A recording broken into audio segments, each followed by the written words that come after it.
I'm able to revise hours on end, even on days that I'm not motivated to do so.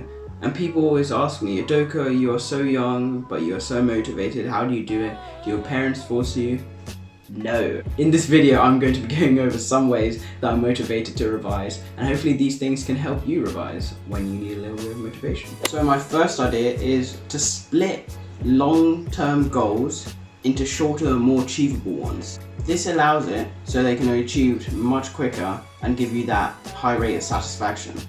This is why watching something on Netflix or going on YouTube is so much more fun than doing revision, because you get a really quick amount of satisfaction.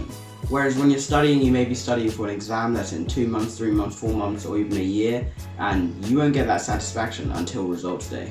So you need to split your goals into smaller ones. For example, if I'm studying for a biology test in 2 months and have to revise 8 chapters, I would try and test myself after chapter 3 and then see what I get, and hopefully that'll motivate me to keep on studying more and then do that for different chapters right up until results day when I can get that final amount of satisfaction. So you have motivation to keep reaching those individual goals and keep doing well rather than just burn out. This is why I absolutely love to-do lists, because at the end of the day I get that little bit of satisfaction of ticking off everything, or even when I've done one task in the day I get that satisfaction of ticking off one thing.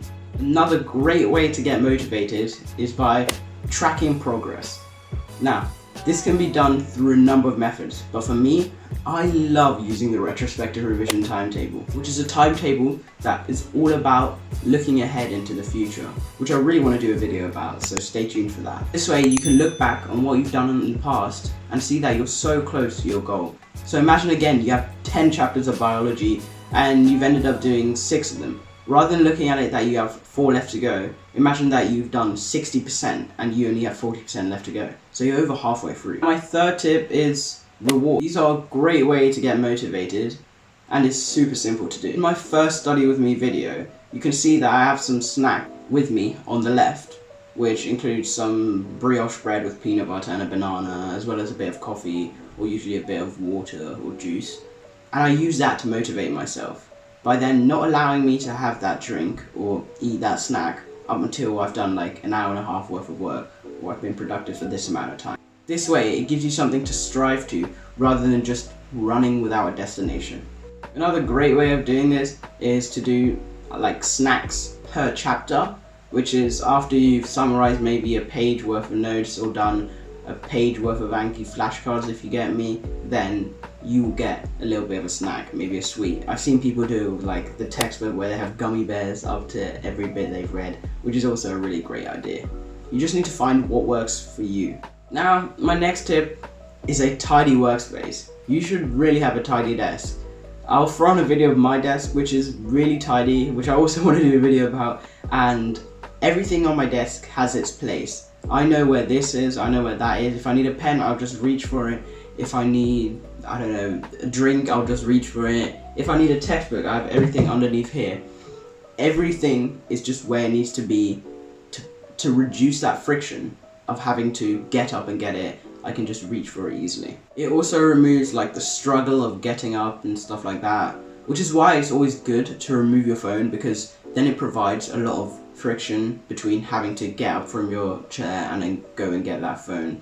So it's good to have things that you really need for studying near you and things that you don't need for studying far away from you.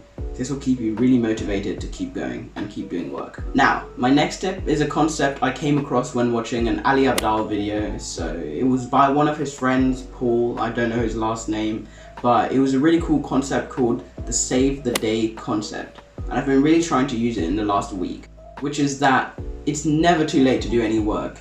It may be 10 PM and you want to be in bed by 11, you can still get 45 minutes of productive work before bed. This is really good since every day I'm trying to go through my Anki flashcards, and sometimes I want to be in bed by 10, it's like 9:30, and I just go through the flashcards quickly before I go to bed, which is a good concept because sometimes people, when they're not motivated in the morning or not motivated in the afternoon, they'll just write off the day and then be like, okay, no more productive work for today. Rather than doing that, you can still get a little bit of productive work done, you know, squeeze that last bit of productivity out of you.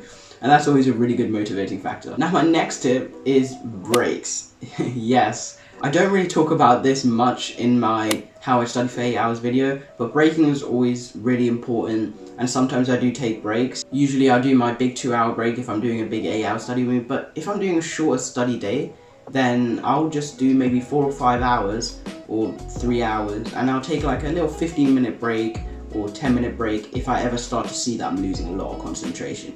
And this helps so much. Also, if you're making a regular timetable, which I don't recommend, you may schedule every single day of work, which is just not good.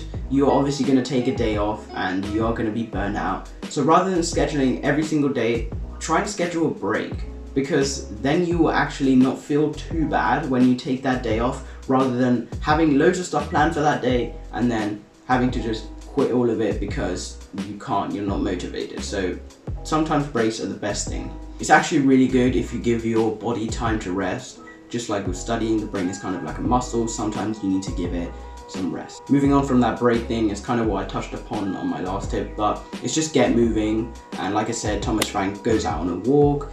You can do this by maybe going out on a 5-minute bike ride, or just going down and doing a couple push-ups or a couple pull-ups or a couple press-ups.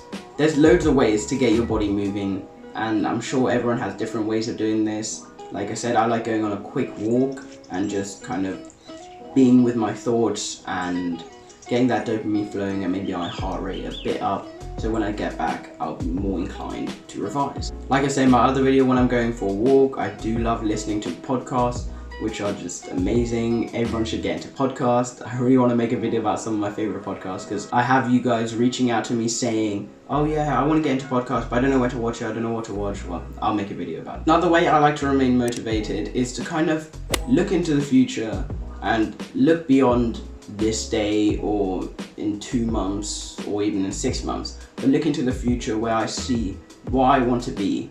So I really would like to get into the medical field or do some sort of thing in that kind of STEM region.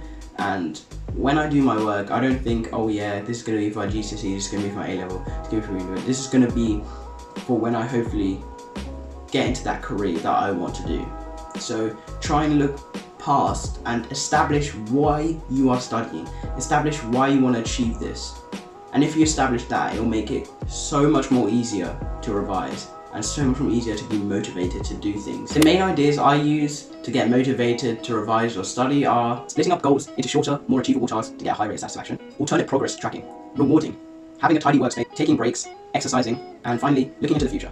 So first, I want to end this video by saying thank you guys so much. In the past 3 videos, we've gained almost 80 subscribers, which is just insane. I love reading all your comments. I go through every single comment, and I love seeing that you guys actually enjoy these videos, because that makes me feel really good. I'm really happy that people are benefiting from these videos. Sometimes you guys DM me, and I love when you guys DM me asking me questions. Like I said, I'm happy to answer any and all questions. So make sure to follow me on my Instagram and on my Twitter, because there I'll be posting updates and things that I'm doing, and then you can get in contact with me. So thank you guys so much for being such wonderful subscribers and making it really enjoyable to make videos. I had almost 1,000 views in less than a month, so thank you guys so much. And like I said, I'll be posting every week, every Sunday, usually between 6:30 and 8. If you want to see some of that motivation in action, make sure to check out this video to see me study for 8 hours and see the different things I do in a day. Have a productive week.